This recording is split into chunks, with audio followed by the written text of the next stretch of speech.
परमेश्वर के दैनिक वचन। प्रभु यीशु के दृष्टांत। बीज बोने वाले का दृष्टांत। जंगली बीज का दृष्टांत। राई के बीज का दृष्टांत। खमीर का दृष्टांत। जंगली बीज के दृष्टांत की व्याख्या। छिपे हुए खजाने का दृष्टांत। अनमोल मोती का दृष्टांत। जाल का दृष्टांत। पहला बीज बोने वाले का दृष्टांत है। यह एक बहुत ही रोचक दृष्टांत है। बीज बोना लोगों के जीवन में एक सामान्य घटना है। दूसरा जंगली बीज का दृष्टांत है। जिसने भी फसलें लगाई हैं और निश्चित ही सभी वयस्कों ने लगाई होंगी, वे जान जाएंगे कि जंगली बीज क्या होते हैं। तीसरा राई के बीज का दृष्टांत है। तुम सभी लोग जानते हो कि राई क्या होती है ना? यदि तुम नहीं जानते तो तुम लोग बाइबल में देख सकते हो। चौथा खमीर का दृष्टांत है। अब अधिकतर लोग जानते हैं कि खमीर को किण्वन के लिए इस्तेमाल किया जाता है और ये ऐसी चीज है जिसका लोग अपने दैनिक जीवन में उपयोग करते हैं। अगले दृष्टांत जिनमें से छठा छिपे हुए खजाने का दृष्टांत, सातवां अनमोल मोती का दृष्टांत और आठवां जाल का दृष्टांत है, लोगों के वास्तविक जीवन से लिए गए हैं। ये दृष्टांत किस प्रकार की तस्वीर चित्रित करते हैं? ये परमेश्वर के एक सामान्य व्यक्ति बनने और मनुष्यों के साथ रहने, मनुष्यों से बात करने और उन्हें उनकी आवश्यकता की चीजें प्रदान करने के लिए जीवन की भाषा, मनुष्य की भाषा का उपयोग करने की तस्वीर है।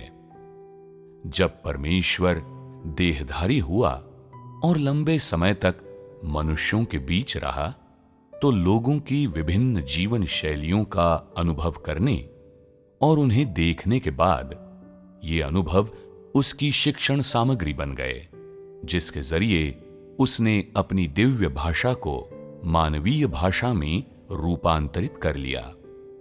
निस्संदेह इन चीजों ने भी, जो उसने जीवन में देखी और सुनी, मनुष्य के पुत्र के मानवीय अनुभव को समृद्ध किया। जब वो लोगों को कुछ सत्य, परमेश्वर की कोई इच्छा समझाना चाहता था, तो वो लोगों को परमेश्वर की इच्छा और मानव जाति से उसकी अपेक्षाओं के बारे में बताने के लिए उपर्युक्त जैसे दृष्टांत इस्तेमाल कर सकता था। ये सभी दृष्टांत लोगों के जीवन से संबंधित थे।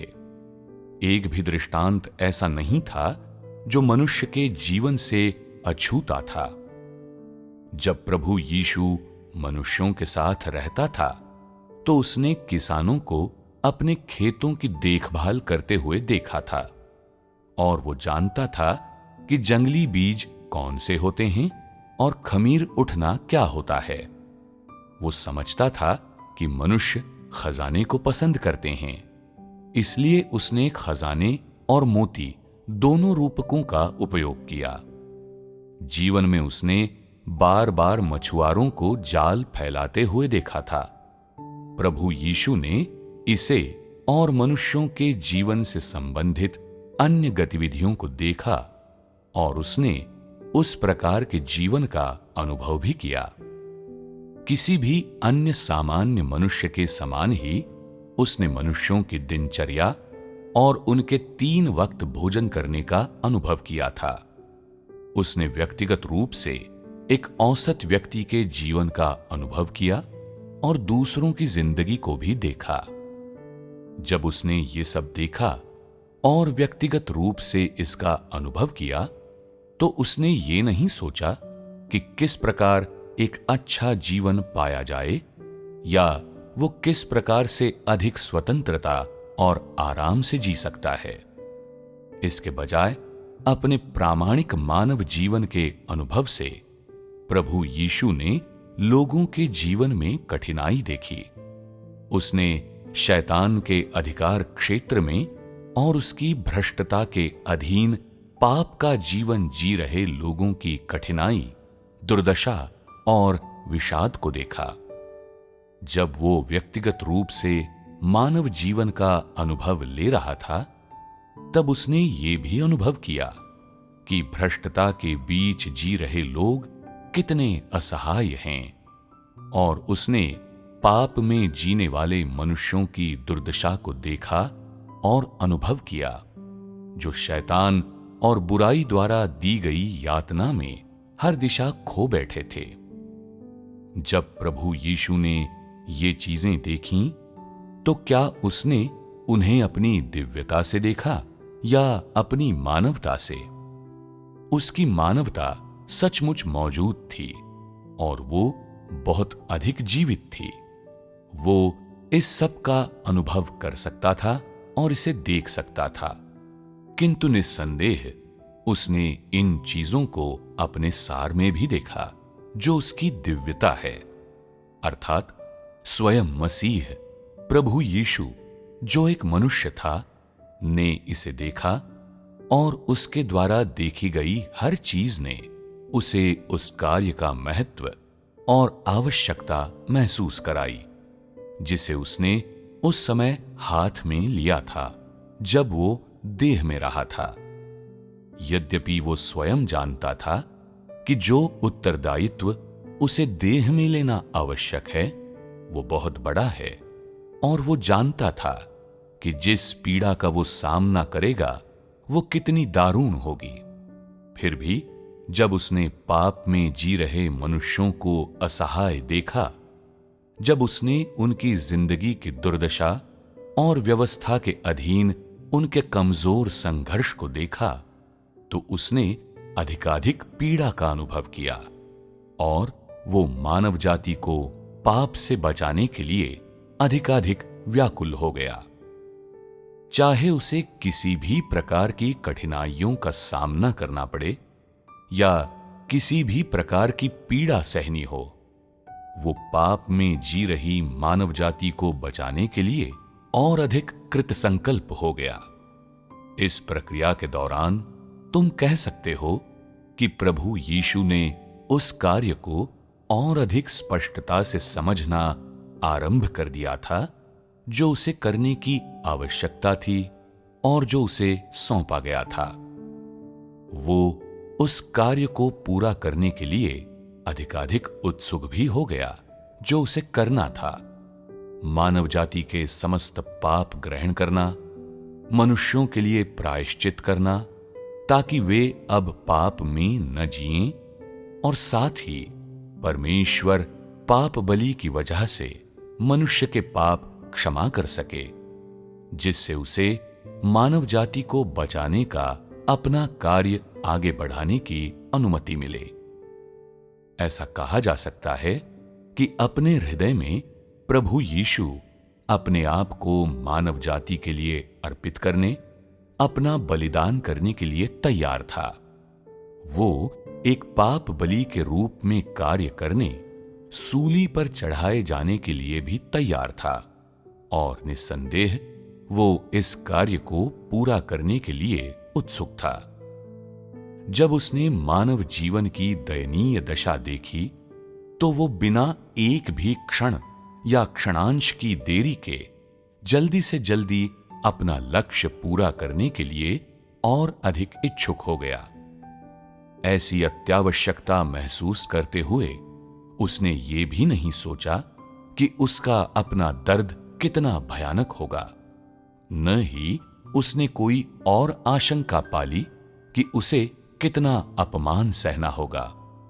उसके हृदय में बस एक ही दृढ़ विश्वास था, यदि वो अपने को अर्पित करेगा, यदि वो पाप बलि के रूप में सूली पर चढ़ जाएगा, तो परमेश्वर की इच्छा पूरी हो जाएगी और परमेश्वर अपना नया कार्य शुरू कर पाएगा। मनुष्य का जीवन और पाप में उसके अस्तित्व की स्थिति पूर्णतः रूपांतरित हो जाएगी। उसका दृढ़ विश्वास और जो कुछ करने के लिए वो कृत संकल्प था, वे मनुष्य को बचाने से संबंध रखते थे और उसका एक ही उद्देश्य था, परमेश्वर की इच्छा पर चलना, ताकि वो अपने कार्य के अगले चरण की सफलतापूर्वक शुरुआत कर सके। उस समय प्रभु यीशु के मन में बस यही था। देह में रहते हुए देहधारी परमेश्वर में सामान्य मानवता थी। उसके अंदर एक सामान्य व्यक्ति की भावनाएं और चेतना थी। वो जानता था कि खुशी क्या होती है, पीड़ा क्या होती है, और जब उसने मनुष्य को इस प्रकार का जीवन जीते देखा, तो उसने गहराई से महसूस किया कि लोगों को मात्र कुछ शिक्षाएं देने, कुछ प्रदान करने या कुछ सिखाने से पाप से बाहर नहीं निकाला जा सकता, न ही उनसे कुछ आज्ञाओं का पालन करवाने से उन्हें पाप से छुटकारा दिया जा सकता था। केवल मानव जाति के पाप अपने ऊपर लेकर और पापमय देह के समान बनकर ही वो मानव जाति की स्वतंत्रता जीत सकता था और बदले में मानव जाति के लिए परमेश्वर की क्षमा प्राप्त कर सकता था। इसलिए जब प्रभु यीशु ने लोगों की पापमय जिंदगी का अनुभव कर लिया और उसे देख लिया, तो उसके हृदय में एक प्रबल इच्छा प्रकट हुई, मनुष्यों को उनकी पाप में संघर्ष करती जिंदगी से छुटकारा दिलाने की। इस इच्छा ने उसे अधिकाधिक ये महसूस करवाया कि उसे यथाशीघ्र सूली पर चढ़ना चाहिए और मानव जाति के पाप अपने ऊपर ले लेने चाहिए।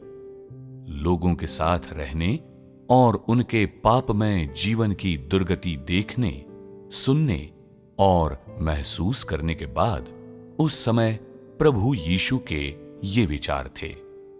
देहधारी परमेश्वर द्वारा मानव जाति के लिए इस प्रकार की इच्छा करना, उसके द्वारा इस प्रकार का स्वभाव व्यक्त और प्रकट करना, क्या ये कोई औसत व्यक्ति कर सकता है?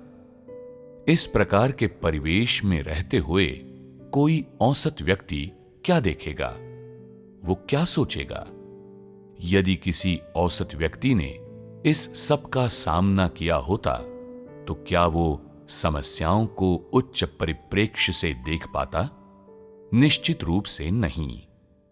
यद्यपि देहधारी परमेश्वर का बाहरी रूप रंग ठीक मनुष्य के समान है और यद्यपि वो मानवीय ज्ञान सीखता है और मानवीय भाषा बोलता है और कभी-कभी अपने विचार मनुष्य की पद्धतियों या बोलने के तरीकों से भी व्यक्त करता है, फिर भी जिस तरीके से वो मनुष्यों को और चीजों के सार को देखता है, वो भ्रष्ट लोगों द्वारा मनुष्यों को और चीजों के सार को देखने के तरीके के समान बिल्कुल नहीं है। उसका परिप्रेक्ष्य और वो ऊंचाई जिस पर वो खड़ा है, किसी भ्रष्ट व्यक्ति के द्वारा अप्राप्य है। ऐसा इसलिए है क्योंकि परमेश्वर सत्य है, क्योंकि उसके द्वारा धारित देह में भी परमेश्वर का सार है और उसके विचार तथा जो कुछ उसकी मानवता के द्वारा प्रकट किया जाता है, वे भी सत्य हैं। भ्रष्ट लोगों के लिए जो कुछ वो देह में व्यक्त करता है, वो सत्य और जीवन के प्रावधान हैं। ये प्रावधान केवल एक व्यक्ति के लिए नहीं, बल्कि पूरी मानव जाति के लिए हैं। किसी भ्रष्ट व्यक्ति के हृदय में केवल वे थोड़े से लोग ही होते हैं जो उससे संबद्ध होते हैं। वो केवल उन मुट्ठी भर लोगों की ही परवाह करता है और उन्हीं के बारे में चिंता करता है। जब आपदा क्षितिज पर होती है, तो वो पहले अपने बच्चों, जीवन साथी या माता पिता के बारे में सोचता है। अधिक से अधिक कोई ज्यादा दयालु व्यक्ति किसी रिश्तेदार या अच्छे मित्र के बारे में कुछ सोच लेगा, पर क्या ऐसे दयालु व्यक्ति के विचार भी इससे आगे जाते हैं? नहीं, कभी नहीं, क्योंकि मनुष्य अंततः मनुष्य हैं और वे सब कुछ एक मनुष्य की ऊंचाई और परिप्रेक्ष्य से ही देख सकते हैं। किंतु देहधारी परमेश्वर भ्रष्ट व्यक्ति से पूर्णतः अलग है। देहधारी परमेश्वर का देह कितना ही साधारण, कितना ही सामान्य, कितना ही निम्न क्यों न हो, या लोग उसे कितनी ही नीची निगाह से क्यों न देखते हों, मानव जाति के प्रति उसके विचार और उसका रवैया ऐसी चीजें हैं जो किसी भी मनुष्य में नहीं हैं, जिनका कोई मनुष्य अनुकरण नहीं कर सकता। वो मानव जाति का अवलोकन हमेशा दिव्यता के परिप्रेक्ष्य से सृजनकर्ता के रूप में अपनी स्थिति की ऊंचाई से करेगा। वो मानव जाति को हमेशा परमेश्वर के सार और मानसिकता से देखेगा। वो मानव जाति को एक औसत व्यक्ति की निम्न ऊंचाई से या एक भ्रष्ट व्यक्ति के परिप्रेक्ष्य से बिल्कुल नहीं देख सकता। जब लोग मानव जाति को देखते हैं तो मनुष्य की दृष्टि से देखते हैं और अपने पैमाने के रूप में वे मनुष्य के ज्ञान और मनुष्य के नियमों और सिद्धांतों जैसी चीजों का उपयोग करते हैं। ये उस दायरे के भीतर है जिसे लोग अपनी आंखों से देख सकते हैं, उस दायरे के भीतर है जो भ्रष्ट लोगों द्वारा प्राप्य है। जब परमेश्वर मानव जाति को देखता है तो वो दिव्य दृष्टि से देखता है और पैमाने के रूप में अपने सार और स्वरूप का उपयोग करता है। इस दायरे में वे चीजें शामिल हैं जिन्हें लोग नहीं देख सकते और यहीं पर देहधारी परमेश्वर और भ्रष्ट मनुष्य पूरी तरह से भिन्न हैं। ये भिन्नता मनुष्यों और परमेश्वर के भिन्न भिन्न सार से निर्धारित होती है। ये भिन्न भिन्न सार ही उनकी पहचान और स्थिति को और साथ ही उस परिप्रेक्ष्य और ऊंचाई को निर्धारित करते हैं जिससे वे चीजों को देखते हैं। क्या तुम लोग प्रभु यीशु में स्वयं परमेश्वर की अभिव्यक्ति और प्रकाशन देखते हो? तुम कह सकते हो कि प्रभु यीशु ने जो किया और कहा वो उसकी सेवकाई से और परमेश्वर के अपने प्रबंधन कार्य से संबंधित था, कि वो सब परमेश्वर के सार की अभिव्यक्ति और प्रकाशन था। यद्यपि उसकी अभिव्यक्ति मानवीय थी, किंतु उसके दिव्य सार और उसकी दिव्यता के प्रकाशन को नकारा नहीं जा सकता। क्या ये मानवीय अभिव्यक्ति वास्तव में मानवता की ही अभिव्यक्ति थी? उसकी मानवीय अभिव्यक्ति अपने मूल सार में भ्रष्ट लोगों की मानवीय अभिव्यक्ति से पूर्णतः भिन्न थी। प्रभु यीशु देहधारी परमेश्वर था। यदि वो वास्तव में एक सामान्य भ्रष्ट मनुष्य रहा होता तो क्या वो पापमय मानव जाति के जीवन को दिव्य परिप्रेक्ष्य से देख सकता था? बिल्कुल नहीं। मनुष्य के पुत्र और एक सामान्य मनुष्य के बीच यही अंतर है। सभी भ्रष्ट लोग पाप में जीते हैं और जब कोई पाप को देखता है तो उसमें उसके बारे में कोई विशेष भावना उत्पन्न नहीं होती। वे सब एक समान होते हैं, ठीक कीचड़ में रहने वाले सूअर के समान, जो बिल्कुल भी असहज या गंदा महसूस नहीं करता। इसके विपरीत वो अच्छी तरह से खाता है और गहरी नींद में सोता है। यदि कोई सूअरों के बाड़े को साफ करता है तो सूअर वास्तव में बेचैनी महसूस करेगा और वो साफ सुथरा नहीं रहेगा। जल्दी ही वो दोबारा पूरी सहजता से कीचड़ में लोट लगा रहा होगा, क्योंकि वो एक गंदा जीव है। मनुष्य सूअर को गंदा समझते हैं, किंतु यदि तुम सूअर के रहने की जगह को साफ करो तो उसे अच्छा नहीं लगता। इसीलिए कोई भी सूअर को अपने घर में नहीं रखता। मनुष्य सूअरों को जिस तरह से देखते हैं वो हमेशा उससे भिन्न होगा जैसा सूअर खुद महसूस करते हैं, क्योंकि मनुष्य और सूअर एक ही तरह के नहीं होते। और चूंकि देहधारी मनुष्य का पुत्र उसी तरह का नहीं है जैसे भ्रष्ट मनुष्य हैं, इसलिए केवल देहधारी परमेश्वर ही दिव्य परिप्रेक्ष्य में परमेश्वर की ऊंचाई पर खड़ा हो सकता है, जहां से वो मानव जाति और सभी चीजों को देखता है।